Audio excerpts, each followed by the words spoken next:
Hey. It Hello. is great to be back with you. It is indeed. And it's great to be back with you.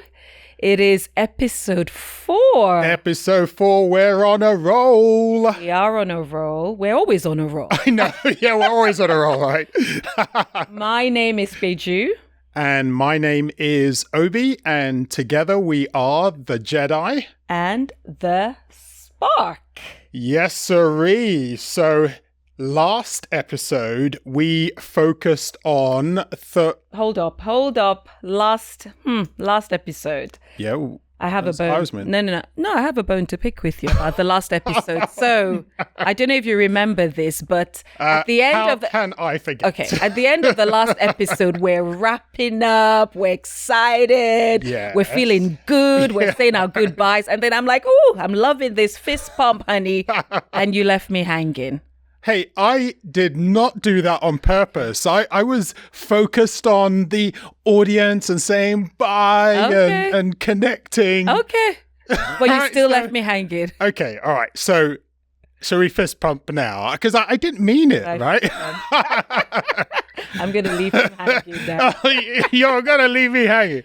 There we go. There we go. All's well in the world All again. is well in the entire world. Exactly. All right. So last episode, we focused on thriving with your tribe. Oh, and so before we get into this one, I thought we could share something we've done, because we talked about different tribes, right? The tribe of each other, the tribe of our friends, family, etc.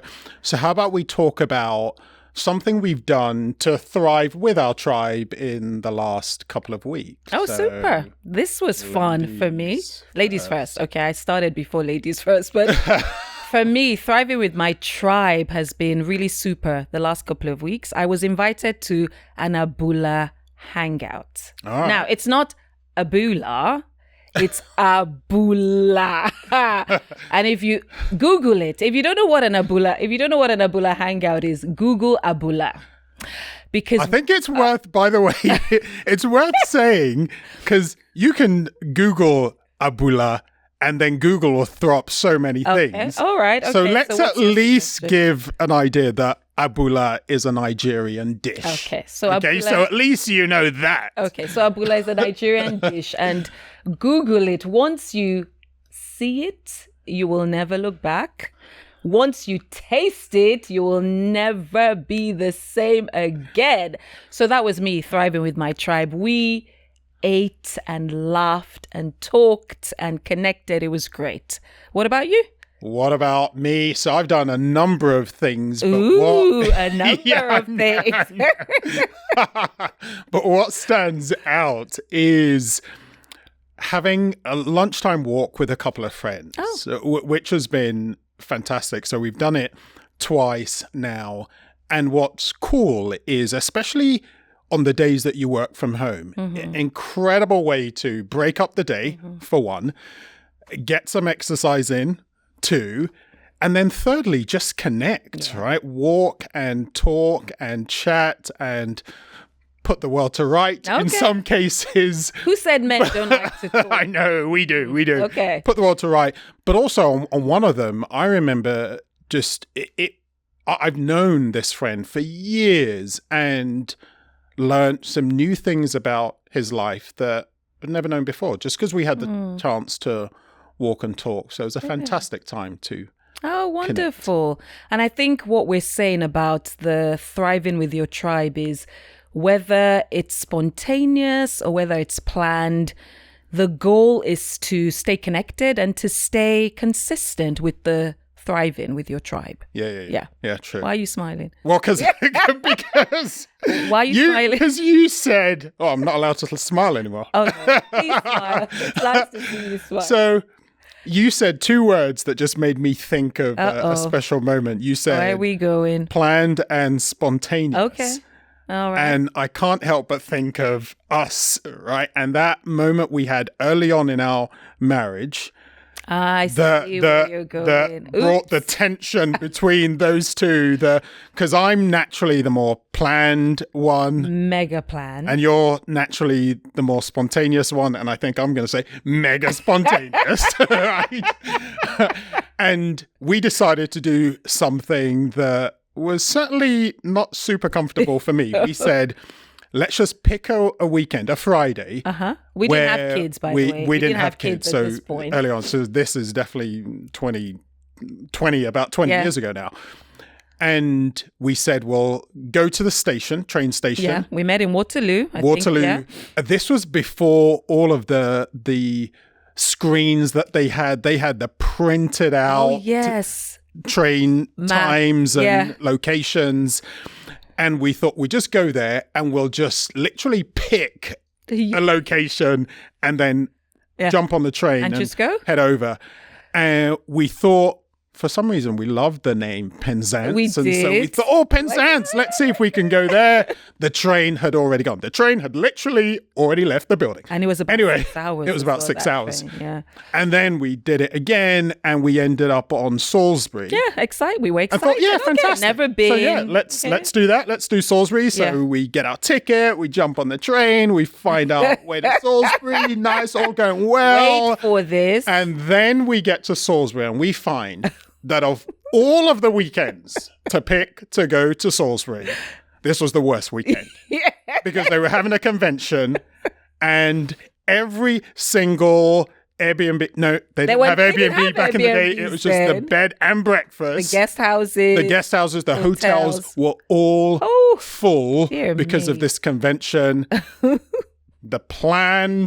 The planner in me was not happy. I know. And we ended up finding a hostel. A youth hostel. Youth hostel, yeah. And they didn't have a family room. Or a couple's room. I went to the men's section. You went to the women's section. And we had a very fantastic first night in Salisbury, alone in a different hostel. It was just... I was not pleased. But you still choose to do spontaneous things, or did you decide then that never? Well, now I'll plan the spontaneity. I love it. So between 4 and 5 on a Friday, we can have some spontaneous time. Yes, although the second night we found a hotel. We did, remember? We found a B&B. We found a B&B that second night. So we were able to be. It worked out, and it's become one of our favorite memories, actually. We tell this to people and they're like, that's why you plan. And I'm like, what's the fun in that? Come on. But speaking about women's sections and men's sections, March. International Women's Month.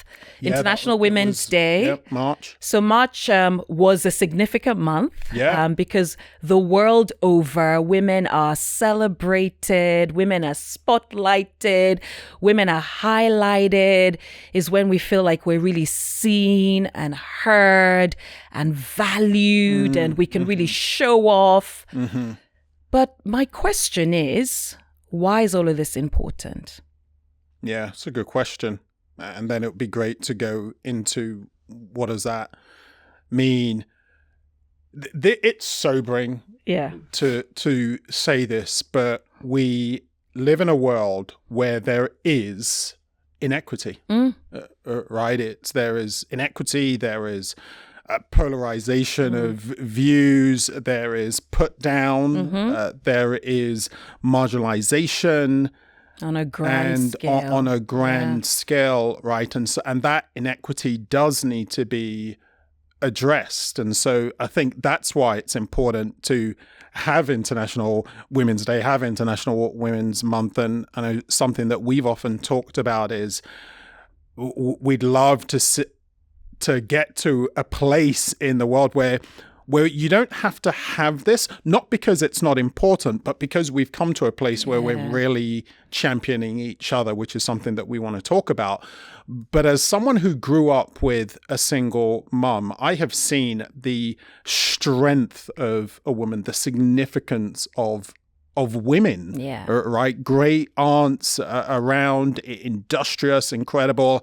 And so I think it's important to speak into this because of that inequity that shows up in the workplace, it shows up in society, the domestic violence, some of that we'll talk about later on. So it's important that we speak to this, right? Because of that inequity. So. Yes, and I think as well there's a growing concern about the violence towards women and girls. And I know, obviously I'm a woman, I know that there's so much brilliance, there's so much beauty, there's so much bravery that women bring in their own unique way, we bring to the table. And the goal, what we're going to talk about today, firstly, is how do we champion women? Yeah. How do we champion men? Yeah. And how do we champion each other? So we're going to have a meaty discussion about those three areas, and I'm really looking forward to it. So in the spirit of ladies first, we're going to get you to talk about why it's important to champion.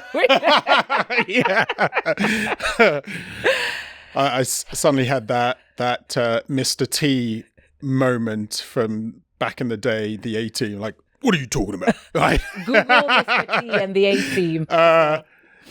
So starting off with why, what does it mean to champion women? Three things immediately come to mind, right? Celebrating identity, celebrating purpose, celebrating energy. Identity, purpose, and energy. Okay. I think recognizing we're talking about two things, and there's a lot of political correctness around this these days, which I think can mess things muddy up. The waters. It can really muddy the waters. But it is important to recognize that there's something different that women bring. There's something different that men bring. And so celebrating the identity of a woman, celebrating the strength, celebrating the ideas, celebrating the intelligence, celebrating the perspective, celebrating the beauty, celebrating the purpose, celebrating the energy that women bring. I have worked and continue to work with some amazing women. I've had amazing women as my bosses, right? So, and they've been incredible. And so I think championing women is, first of all, just celebrating that identity, recognizing the identity, recognizing the energy that they bring. There is a difference in a feminine energy that's different to, in some cases, that rough masculine energy. But I think that's beautiful. We talked about this in a previous episode, that the idea of difference isn't bad. Difference is just different, right? It adds color. It adds joy. It's pizzazz. So there's something about that, the spark, right, that comes from a woman. I remember a few years ago, just journeying with about 6 women. I was on a coaching program. It was about just elevating their impact, overcoming things like imposter phenomenon, which imposter phenomenon impacts all of us. Yes, right? It does. Yeah. A lot of the stats show that it can impact women more in certain situations. For example, and this is a generalization, they'll say you look at a job or a job application and profile, and a man will look at the specs, generalization, but a man will look at the spec and just say, yeah, I think I can do about 40% of that. I'm going to throw my hat into the ring, right? And then again, generalization, and women will look at it and say, ooh, I'm not sure I can do about 80% of that. So I'm not going to put my hat into the ring, forward. I'm not going to put myself forward. And there's this sense of, do I really have what it takes fully? And it was an incredible opportunity on this journey to instill greater levels of confidence, and even to just give a peek into men's mindset and perspective, and saying, hey, we'd throw our hat into the ring even if it's 40%, because you grow and you learn. It's how you show up, right? And part of that then is, in terms of what does it mean to champion women, is it's being the ally. It's saying, hey, you can absolutely make a difference here. There's something that you can bring that is important, that is needed, and so value that. So part of it is sponsoring. It's being a great ally. It's championing that whilst there may be something different you bring to the party, it's not worse. It's not better. It's not less than. It's equal. It's of equal value. Definitely. So that's part of what I think it means to champion women. That's great. And I think it's really important to talk about all the things you learned from being raised by a single mom. Oh, it's just the goodness gracious. Your mom was amazing. She was. She is. I know she we is. talked about Alzheimer's, but she is. I think what she instilled in you, even when we became young parents, you never felt like you couldn't change a diaper. You never felt like you couldn't feed with a bottle or wake up at night consistently to help with the children. And for me, that was incredible. And I know that mom mirrored that. Mom mirrored that for you. So being a man who's very handy in the home, who can do housework and cook and grocery shop, is incredible. And that's mirroring that for our children now. It's important. And thinking about those big words, the allyship, the sponsorship, for me, the joy of championing men is, for one thing, I'm married to a man, and I'm raising young men, and I have friends who are men, and I'm, working with men. I think for me, it's important to understand how men think. Mm-hmm. It's even more important to understand how men feel. And I was really privileged. A few weeks ago, I was invited to a wonderful all-boys prep school to talk about International Women's Day. And even at that age, it's incredible the sort of perceptions that boys are beginning to have about girls and about women. And for me, my way in to really draw them out was to be able to say to these young boys and young men, I was speaking to boys as young as year 2 and all the way up to year 8. So from about 6 to 13. Sure.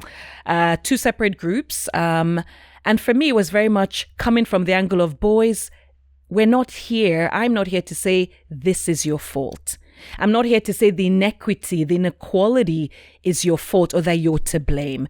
Because if you go and speak to boys or men from that angle, you lose them. So it was very much about saying to these boys, these young men, what you bring is significant. And what women bring is significant. What we want is the best of both, because that is where we have the win-win. And I love what Emma Watson said when she launched the He for She campaign to the United Nations some years back, was that even championing women actually really helps men. Sure. Because you never hear, or we don't often hear the words men and vulnerability in the same sentence. But again, through her speech, Emma Watson was talking about how even men benefit from this invitation to be more vulnerable. Sure. Yeah. When you're empowering women, even you get to be set free in some ways that you probably didn't even realize you needed the freedom for. And it's also been able to champion this incredible strength, internal strength of women without calling them bossy. Yeah, right. Or without calling them rebellious. And just saying, there's a strength that women can bring, which is powerful. And there's a vulnerability. There's a gentility that men can bring, which is also powerful. So I loved saying they're soft or they're weak. Yeah, right? defo. Yeah. And I loved being able to just bring this new perspective to these young men and to even invite them into understanding more about the concepts of allyship and sponsorship, to become familiar with them even from that age, to be able to talk to them about the rising statistics in terms of violence against women and girls, what the cancel culture means, what it means to be an active bystander, to not just turn your back or turn your head away, but to really engage, to stand up, to call out an injustice or prejudice. So I feel like the invitation when we talk about the need to celebrate men is to really invite them and not bully them into joining this movement. Yeah. Love that. That's really powerful. And again, what we're talking about here, there's this underlying theme in so much of what we say. We introduced it in episode 1, which is the you, me, and we, Defo, yeah. right? It's you as as a woman, me as a man, and then we. And so how do we bring that together and recognize that it's not either or, it is and. And something that I think of is, so there are, if we talk biology for a second, right? We're going yeah. If we talk biology, there are differences, right? So we can't get away from that. There are differences in natural physical differences in men and women. And then how are we using those differences is a really key thing. In figuring out how to champion men, how to champion women. So, for example, let's talk about something that's quite sobering, right? Domestic violence. Generally speaking, it's men against women, right? So men, partly because biologically men are physically stronger, generally speaking, than women. How is that strength to be used? Right, that's a very good right. question. How is that strength to be used? When we don't recognize our purpose, when you don't recognize the purpose of that strength, I want to use that strength as a force for good. I want to use that strength to honor. I want to use that strength to protect. I want to use that strength to support, right? And when build a man to build up, not to tear down. Definitely. And when men haven't used that strength as a force for good. They've used it to put down. They've used it to bully. They've used it physically to inflict pain on women and girls, right? And so that has been really damaging, and therefore that's created this tension and this pushback, and rightly so. Rightly so, to say, no, you can't use your strength against us. It should be used for. So I think that's something that's important, that recognize that difference, but figure out, how am I using it for the benefit of the other person? I love that. And I was just thinking about this idea of using your strength as a force for good. So may the force be with you. I just had to say that. Wow. Men, may the force be with you. I'm going to be saying it later. No, but it's a valuable point, and we're definitely calling it out. That violence against women and girls is wrong. It needs to stop. And we're speaking out against it. And I think for me, we talk about how, even in terms of expression, right? Generalize to, I don't want to generalize, but, naturally they say women are more expressive, better with language, better with the mouth, the gift of the gab, right? Are you nodding because that's... Well, hey. Okay. I'm just in general support. Without being specific. But anyway, no. So for me, the question that I'd throw out to women is, are you using your voice for good? Sure. Wow. Because in as much as physical strength can be used to destroy, to break apart, to put down, even our tongues, the language, the way we speak, what we say, the words we choose can be used to break down a man. So I would ask the question to women, how are you using your words, your voice as a force for good? Because in the same vein, that could really damage a man. And again, my perspective on this is, I am all for empowering women. I am all for that movement of empowering women. What I'm not for is empowering women by emasculating men. Or empowering women and disempowering men. I feel like we can empower women without doing that to men. We're both valuable. We're both needed. And what we want, the win-win, is bring the best of all of who you are. We value that. Bring the best of all of who you are. We value that. That is the win-win. I like that. And I think it's worth then just transitioning to wrapping up this bit by saying, how do we champion each other? Right? And you've already started on that. I'm reminded of an interview that you did in march for International Women's Day, and there was this powerful line. I ended up reposting it because I thought it was so cool. Oh, thank you. That this isn't, you're welcome. That this isn't just it's not a business case. You were talking about it within the work context. That this isn't, addressing inequity isn't just a business case, it's a human case, right? And I thought that is so important. It's a human case. We all benefit. Definitely. If we think we benefit by just putting a focus on men or women, right, then it's wrong. We benefit together. Definitely. And so it's not about the tick boxing, because I think a lot of organizations want to tick the box. Gender equity, tick. Gender equality, tick. But it's not. Women are not boxes to be ticked. We are treasures to be invested in. And that's the movement that I want to be a part of, that I'm throwing my hat into the ring for. Yeah. So, Yeah.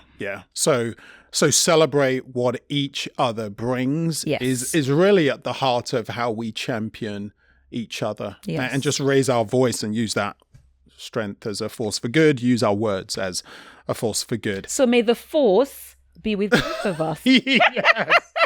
She's stealing my lines. And it's getting Anyway. a bit dry now. Okay, so Stealing my lines. All right. So before we go to one of our favorite moments, spin the wheel, here's something for some questions. Okay. Right? So we often have the listener question moment. So I did a search and came up with top questions that women have about men and top questions that men have about women. Interesting. So let's answer one from each, and then we'll go to spin the wheel. So hopefully the first question is, why are both of your cards upside down?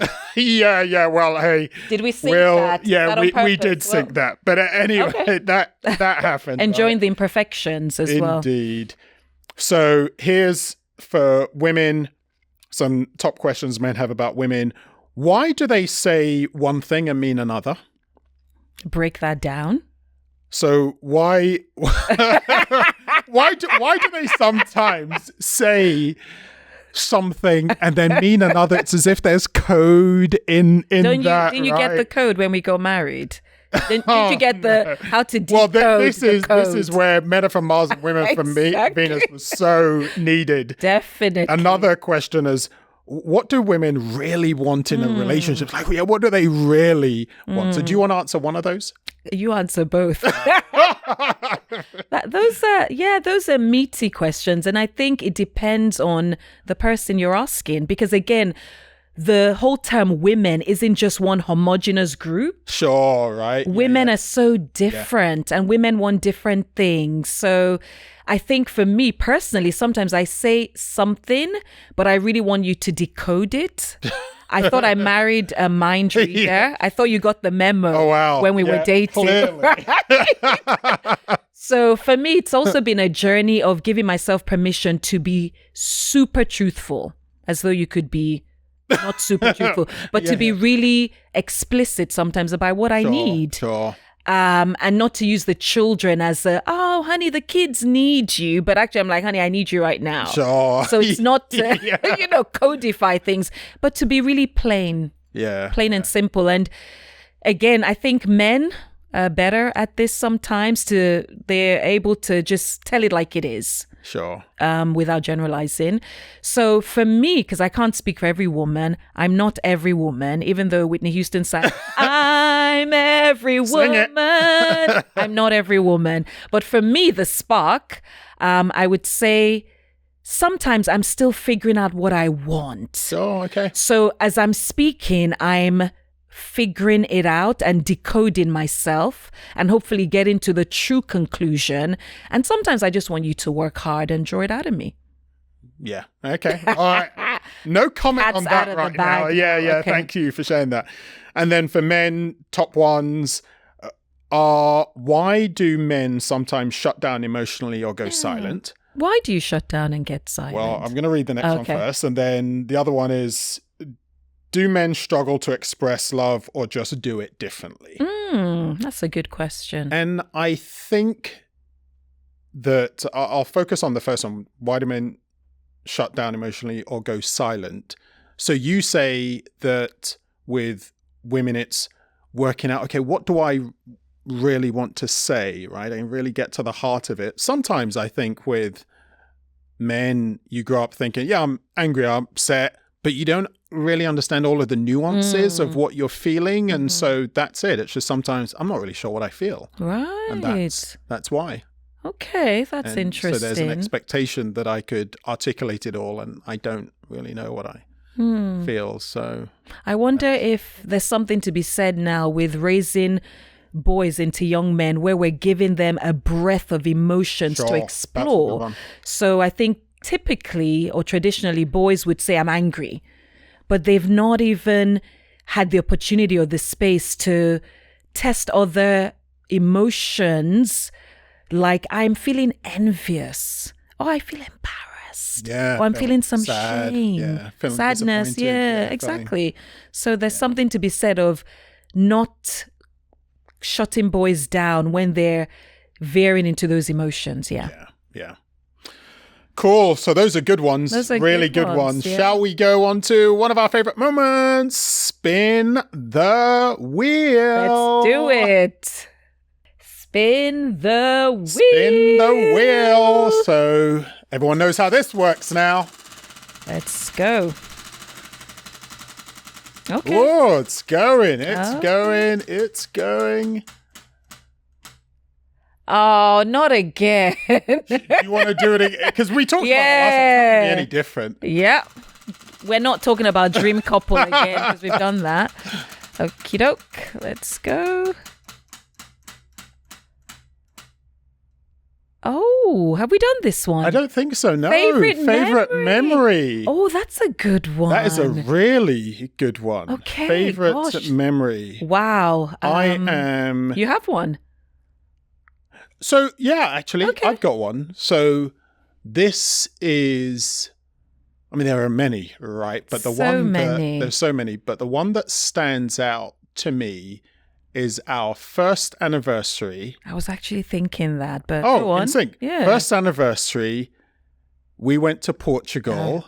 We stayed in the Algarve. It was just incredible. Yeah. The food, but I don't know if I'm saying this right, bacalhau com natas. Oh, yes. Even the adventure to find bacalhau com natas. It was because whenever we travel, we love to eat the local food. And I think it was just a great time traveling, celebrating each other, celebrating one year. Right. And very, memorable. Yes. That's a favorite memory for sure. Yeah, I was even thinking before we went to Portugal, we went back to the hotel where you'd proposed. Oh, yes. Yeah, remember? Yes. We went back and spent the night in the hotel you proposed, and then we went to Portugal. So good. So that was great. It was a full week away. Yeah. And we loved every minute of it. But that's your memory. I'm going to go with the trip to South Africa. Okay. Because we love that. So you can tell we love traveling. We love food. We went to Cape Town. You were the groomsman for a really good friend who was getting married out there. And again, it was like 10 days. But we went on the wine route. We went to Franschhoek, to Stellenbosch. We went up Table Mountain. We went to Moyo, the tree house. Oh my gosh. Oh, great food. Loved the food. I mean, the scenery. And I just thought Africa is such a beautiful place. I mean, I'm African. We're Nigerian. But you go to a place like Cape Town in South Africa and you're like, okay, can you show more of these places when you talk about Africa and you put that on the screen? Because it was like heaven on earth, beautiful. And I know there's so much more of Africa we want to explore because Africa is splendid in its beauty, in its natural beauty. But I'd go with the trip to South Africa. Favorite memory. Nice. Yeah. Lovely. So shall we end as our time almost runs up? Shall we end out with a fist bump? Spark challenge? Okay, right. Okay, no fist bump. Jedi Insight. Okay, yes. And then wrap up. Okay, so my Spark challenge would be, I read an incredible book when we were very early on in our marriage. We were young marrieds, and it's called Wild at Heart by John Eldridge. And honestly, gave me such a unique view of men. So my challenge would be for the women in the house is to find a book. It could be that one, Wild at Heart, or another book that really helps you understand the male psyche, the male way of expression, the male view. How can this book that you choose to read really strengthen your marriage, your relationship with your husband as you grow in your desire to champion him? That would be my challenge. Yeah, brilliant. And my insight is very similar. It's just to explore. There are some incredible resources out there. The complement to Wild at Heart is Captivate, which just goes into... Captivating. Is it Captivating? I think it's I think it's Captivating. Yeah, by Stacey Eldridge. And that goes into just understanding the insight, the mind, the perspective of women, and therefore to be able to champion that and be this incredible ally. I'll also just say, just figure out how are you using your strength as a force for good for the women around you. Definitely. So, great way to end. It. Thank you. Wow. That was fantastic. Enjoyed it. We always enjoy our conversations, enjoy having you with us. But believe it or not, our time together has come to an end. If you enjoy the conversations, then please do share, subscribe, send questions, write comments in the chat. You can email us. That'll be in the show notes. Any of the resources that we've talked about, we'll put those into the show notes. And even though my line has been stolen over 4 or 5 times on the show already, you know what's coming from the Jedi. May the Force be with you. I'm going to do something different today. I'm going to say, may your spark be a force for good. Thank you. Thank you. Over and out. Soon. Bye.